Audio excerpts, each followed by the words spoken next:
Bismillah ar-Rahman ar-Rahim. Brothers and sisters in Islam, An-Nabi sallallahu alayhi wa sallam said, Inna Allah hayyun kareem.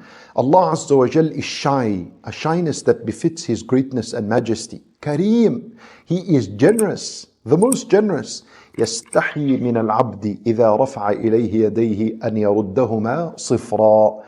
Allah Azza wa Jal is shy to reject the slave, the dua of the slave, if the slave was to raise his hand to him. Allahu Akbar. And so we learn that if you were to raise your hand while making dua, then Allah is shy to reject this dua. Why?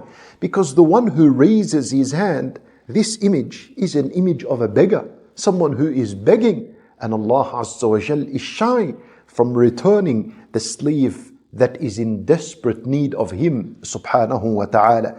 And when raising your hands in a dua, there are two common ways. Number one, you bring all your fingers and your hand together, and the palm of the hand is facing your face like this. Nabi sallallahu alayhi wa sallam said, Ud'u Allah bi akuffi butunikum. Make dua to Allah Azza wa Jal with the palm of your hand like this, and you look at it.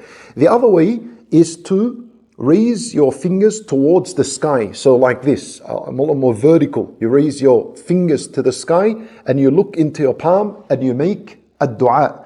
And this, generally, raising the hand in a dua is permissible all time, no problems. But in a salat, you avoid it. You don't raise your hand when you're doing jalsat, the sitting between the two sujood, or in sujood, or in ruku', or when standing, except in al-witr when there is al-qunut, you raise your hand and you make dua, no problems. And it also should be avoided in Salat al-Jumu'ah when the Imam is making the dua at the end of the khutbah, and it's avoided in tawaf and in sa'i. You don't do this. But in all other times, you raise your hand and you make dua. And understand, brothers and sisters in Islam, that the one who raises his hand to the creation of Allah, that is a humiliation. And the one who raises his hand to the Lord of the creation, to the Creator, then that is an honor and an elevation for him. And so, brothers and sisters in Islam, we ask Allah subhanahu wa ta'ala to grant us goodness in this life and in the afterlife. Allahu a'lam.